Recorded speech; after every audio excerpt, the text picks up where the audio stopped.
guys! Welcome back to another video. It's me again, all the way from Taipei, Taiwan. So today, dedicated yung araw na to sa pag-tour sa North Coast. Pero specifically, ang pupuntahan lang natin ay ang Shifen and Jiufen. Because yung Yelyu, sa ibang araw namin siya gagawin and i-DIY lang namin siya. Nga pala, itong tour na to is private tour to. So naghanap kami ng Pilipino na nagpa-private tour. Isa-share ko na lang din yung details ng driver namin sa description box. Pero ito yung cheapest na nakuha ko or nakausap ko. Ayan, nandito na pala sila. So yun, i-PM nyo na lang din si Kuya, no? Para makapag-negotiate kayo with him. Ito siya. Good morning, everyone. Mama B. Hello, Mama B. Good morning, Sander. Good morning. Good morning, everyone. Itong biyahe na to, tatagal siya ng mga less than an hour. Ay, nagkukwento yung driver namin about dito sa life dito sa Taiwan. Kinakwento niya na sobrang maganda talaga ang buhay dito sa Taiwan. So, silang family dito na nakatira. Ito yung dito sa road, sa traffic regulations nila. Wala ka daw masyadong makikita ang mga enforcers o mga police na nanguhuli.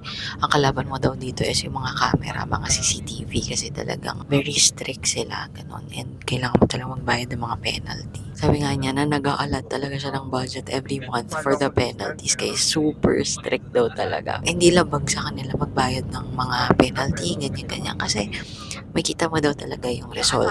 Hindi tulad diba sa atin na hindi mo alam saan napupunta yung pera. And ayun yung tax din daw dito, maliit. Pero kahit maliit, nakikita nila yung use or nakikita nila yung result ng mga tax na nakokolek sa kanila. Like sa healthcare, sobrang okay daw. Wala ka daw halos mabayaran sa healthcare dito kahit na anong sakit. Mostly daw dito yung mga Pilipino na nagkatrabaho.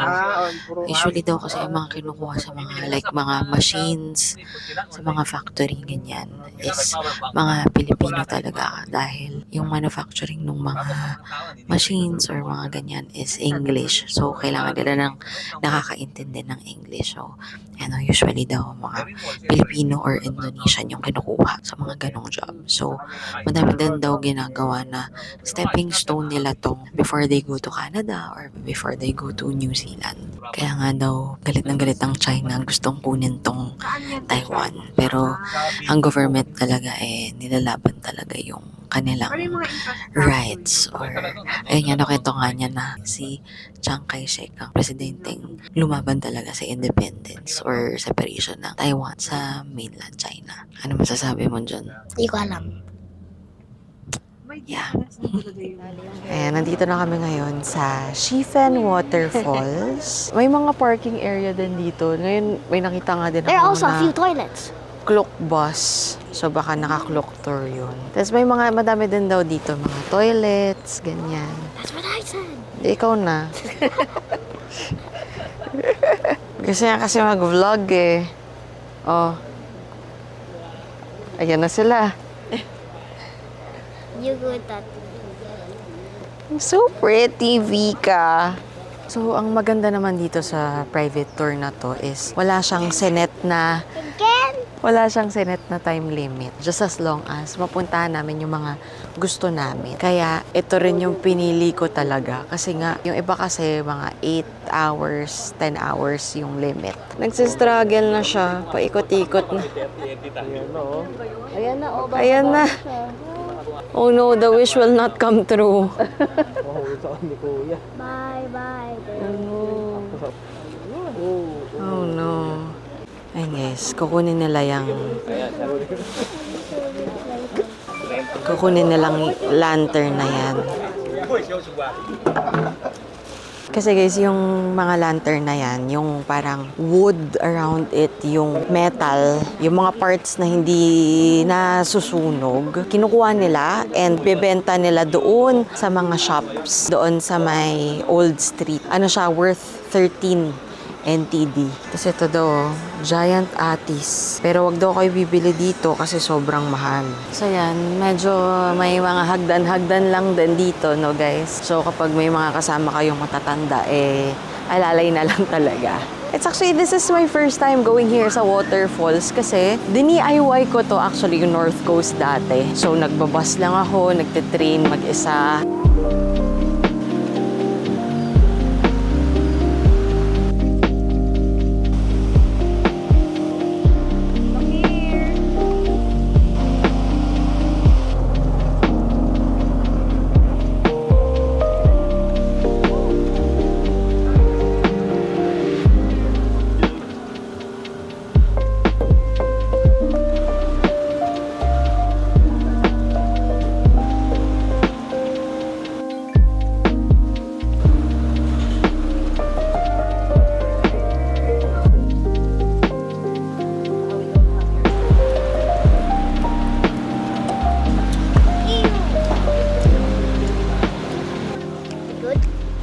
It's just alright. Alright. Yeah. Mas gusto ko eto.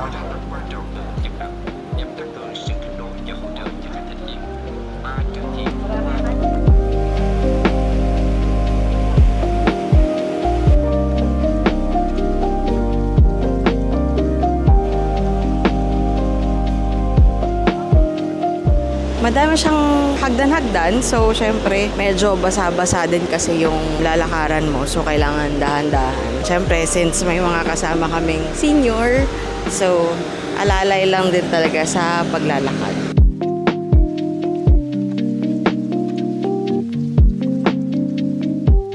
Kapag bumaba kayo doon sa mas magandang view ng falls, ang tarik ng aakitin nyo. So yung mga kasama naming seniors, sumupo muna doon sa gitna.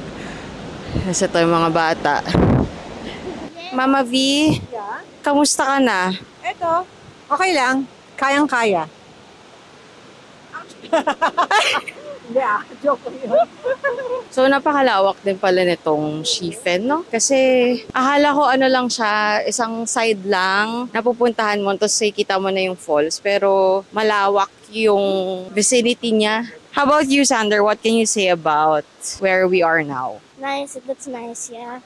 But it's so tiring to just walk around. Tapos na kami dito sa Shifen Waterfalls. Ang next naman namin pupuntahan is yung Shifen Old Street. So, nandun yung mga lanterns, ganyan. And madami ding mga kainan doon. So, ayun, we're just going back na to the van. And guys, so makikita nyo yung nandun sa motor. Kinuha niya yung mga lanterns kasi makakuha siya ng money for that. Kinuwento din sa amin kanina ni Kuya na yung sa Shifen, yung mga lanterns, pinagbawal na nga daw yan dati. Pero pinaglaban no, ng mga vendors yung want and basically yung need din nila dahil syempre yun yung pinagkakakitaan nila na wag iban. So yun, kasi nga nagiging problem na nagiging makalat, nagiging cause din ng fire yung mga lanterns. Naggawa na lang din sila ng initiative na yun nga, every time na may makukuhang bayad yung magbabalik or yung basically yung pag-recycle ng mga materials na ginamit for the used lantern.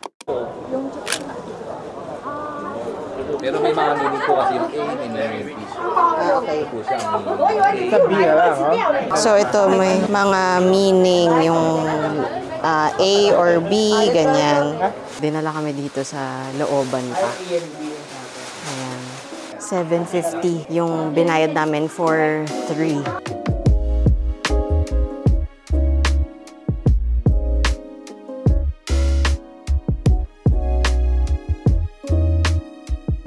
Na-fill na namin yung mga nakalagay dito sa dalawang side. So, i-flip naman nila para doon naman sa other two sides. Ayun.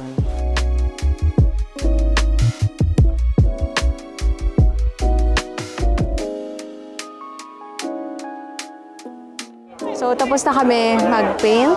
Magpapalipad na kami ngayon ng lantern. Yung mga staff doon sa pinagbilan ng lantern, sila na yung bahala mag-picture, sila na bahala mag-video sa'yo. So yun, dinala yung lantern namin dito sa labas.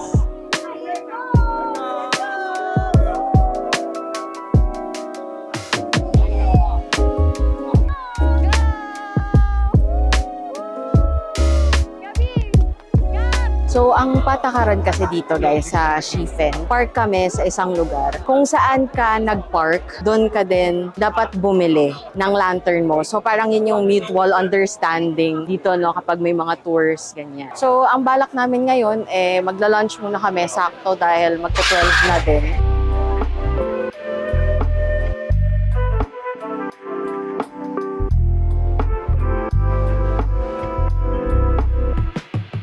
Order kami dito ng bubble tea. Actually, nahanap ko din to sa Google. Sakto lang nadaanan na din namin.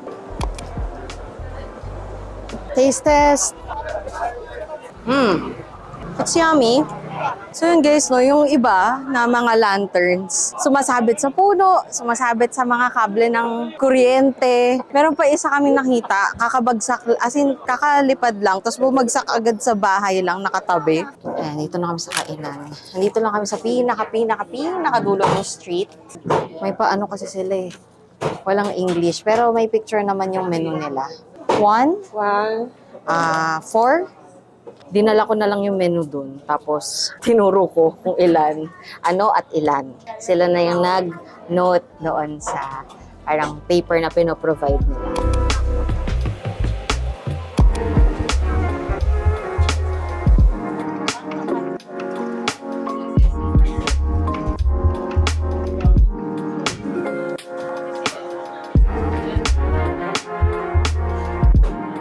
Masarap din yung wonton, guys. Opo, masarap. Yun lang, yung chicken, ano siya, served cold. Pero goods.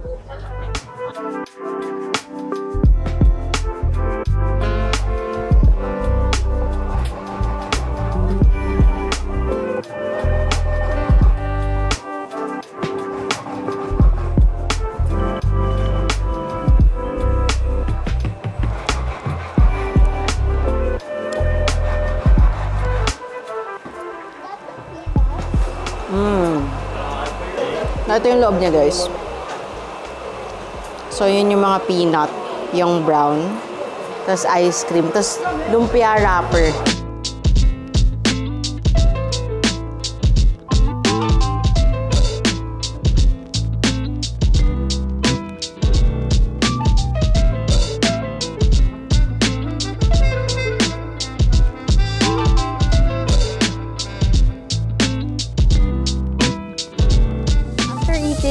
Just explored, looked around, nanood-nood din ng mga taong nagpapalipad ng mga lanterns nila. Pabalik na kami ngayon ng van and our next destination naman is Jiufen. So yun lang talaga maganda no, kapag private tour. Hindi ka naghahabol ng oras. So parang we stayed here for a good 3 hours.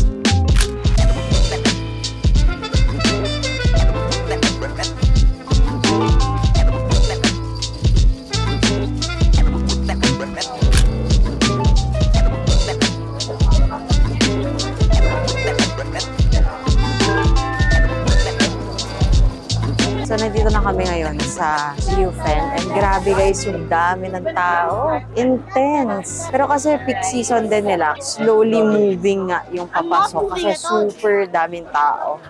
Thank you. Hey, try. Yummy.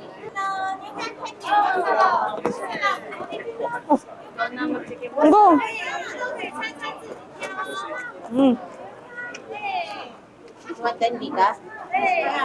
Go, try mo. Really? Ang daming free taste dito. Magbubusog ka na ata sa kaka-free taste.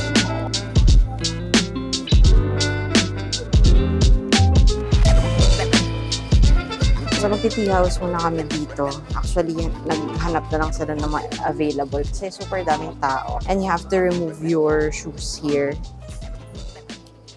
Oops. Thank you. Sa mga tea house dito, no, kailangan mag-order. 1 person, 1 order. So that can be a drink or sa pastry. So ito, meron tong view. Isa to sa mga tea house na meron. Yung iba kasi, wala silang view.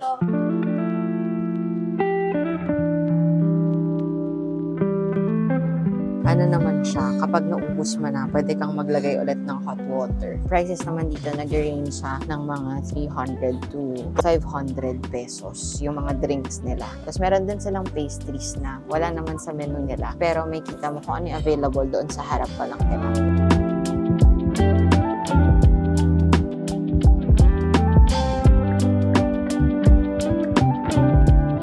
Papunta na kami guys doon sa iconic na tea house ng Giufen. Sobrang daming tao guys. Ganyang kadaming tao. Pero ang maganda naman, hindi nagra-rush yung mga tao. Slowly lang. Which is, you know, yun naman talaga dapat.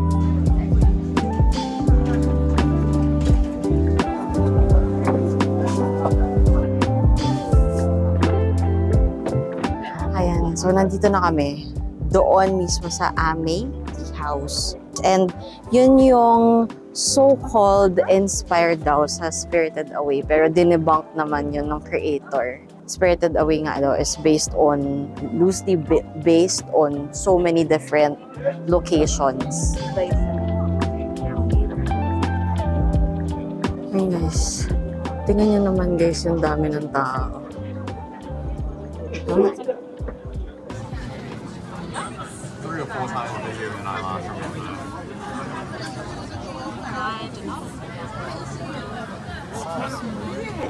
Grabe guys, this is crazy. This is the reality. I mean, people should not be pushing. Grabe guys, ano yung experience ko dito sa Giufen? Hindi ganito, as in super chill lang niya. Wala nga halos tao nun eh. As in, sa totoo medyo kinabahan din ako kanina kasi nga very close to a stampede-like situation kasi sobrang siksikan yung mga tao and may mga nanunulak pa nga. Eh, kasama namin din yung mga kids. So, sila Vika, sila Sander yan. So, nagsasabi na ako na, hey, stop pushing. We have kids here. Gumaganon na ako. Ay, grabe. Medyo nakaka-stress yung experience na yun nga. Hindi na nga kami nakaikot talaga kasi medyo na din. Hindi na maganda yung experience. Pero dito, sa may bungad, malapit sa exit and sa entrance, maluwag-luwag naman na. Doon lang talaga, doon sa may Ame Tea House, yung very center ng Giufen, sobrang siksikan ang mga tao.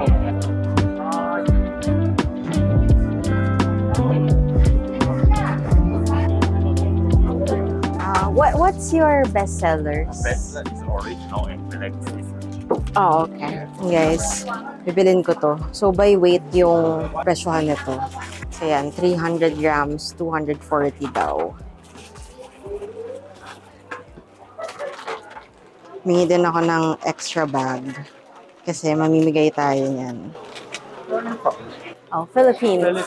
Okay, masala. Thank you. Oh. Makin na. Xie. Hindi ko to in-expect na ganun siya ka-stressful pumunta dito. We will be going back to Taipei na. Kasi ikita nyo, madaming mga bus dito. Yan yung mga pwede nyong sakyan pabalik ng Taipei. Pero dito kami nakapark eh. Ayun na si Kuya Vincent. Ayan guys, nandito na tayo ngayon sa Ximending. Naghiwa-hiwalay na rin kami, no? Si Kuya din drop-off na lang din kami dito. It's our first time to go around here. Kaya sabi ko kay Mama, kailangan yung tibayan ng inyong mga paa. Dahil first time lang namin mag-iikot dito. And we're planning to go to, yung mga sikat na mga kainan dito. Or yung mga food stalls. And actually guys, it's only 15 degrees right now. Pero mas malamig yung pakiramdam niya. I mean, hindi naman gaanong mahangin, no? Pero it's colder than 15, definitely yung feeling. Yan here guys, dito sa, naiihi kasi kami. So, pumunta muna kami dito sa Ximen Station. Kasi for sure naman, lahat naman ng train stations dito ay may CR. And also, aside sa CR, meron din silang mga charging ports and meron din silang mga lockers. So you can just find that in the stations. Ayan yung mga charging stations na sinasabi ko. And then ito din yung mga lockers. So, dun sa mga lockers, meron naman siyang slots na pwede yung mga maleta. Pero, mas madami na lockers for the luggages sa may Taipei main station. Kaya sobrang lawak nun. So, kalat din yung mga locker area dun. Kasi guys, dito sa Ximen Station, meron din Cathay United Bank. Pwede ka rin mag-withdraw dyan using your ATMs. Tingnan nyo guys, ito, mga ano din to, mga easy pass din siya. Kasi ang cute, oh, parang chichirya, keychain, meron din, oh, Hello Kitty. Pero alam ko, mga ano na to, mga 150 NTD, yung card pala.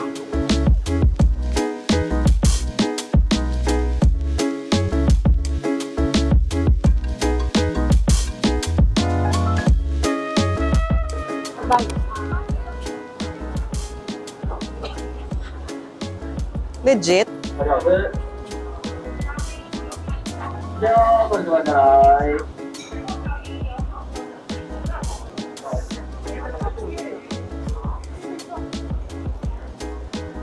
Maingat eh.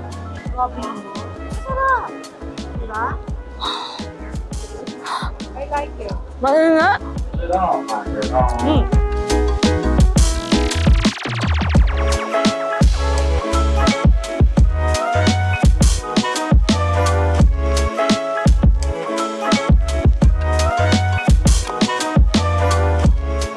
Ito lang yung binibenta nila. Meron silang papapiliin ka kung small or large. Small lang to ma. Masarap naman siya. And kahit na mahaba yung pila, sobrang bilis nung line. As in, sobrang bilis ng serving nila. Tapos parang may ano to eh, I'm not sure kung cilantro. And then parang merong ito, parang mataba na ewan ko. Hindi siya tripe eh, pero parang tripe yung texture niya. Yung Aichung, masarap siya guys. Actually, sa totoo lang, gusto ko pang bumili pa ng isa pa. Kaso, baka kasi may makita kami na gusto ko pang itry, ganyan. So, syempre, make space pa for more. Pero, sabi ni ate, may nakita daw siya. Actually, may binili siya na Vomero na all black. Doon lang sa pinagbabaan namin kanina. Kaya, i-check ko kasi magsasarado na siya ng 10 o'clock. Ganon usually yung mga closing no, ng mga establishments dito around the night market. 9:30 to 10:30, nagko-close na sila.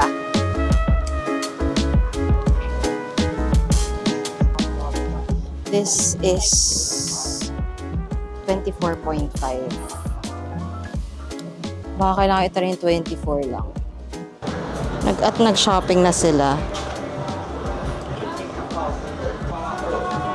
How's the fit? Nung last vlog, pero kahapon lang, parang diba sinasabi ko na isa sa parang nasa listahan ko na bucket list na shoes ko is yung all black na Vomero. And nakabili na tayo. And naka-sale din guys yung mga pairs na binili namin. Kasi diba sa Pilipinas, ang mahal ng Vomero, maabot ng 8,000. Minsan 10K pa. So bago kami bumalik, bago kami bumalik sa hotel namin, and before we call this day, this tiring day, is it a tiring day? Yeah. Tiring day done, complete, mission accomplished. Tatry namin tong Xingfutang. So dito yan sa Ximenting, and grabe, pinipilahan talaga siya guys. So let's see what the craze is all about.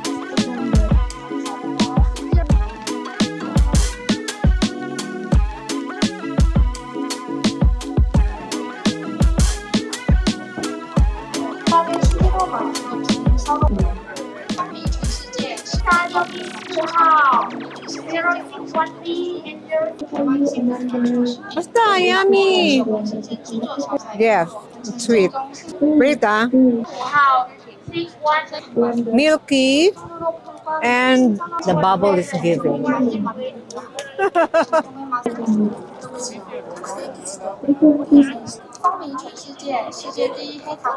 Tama lang ang tamis. Tama lang ang tamis.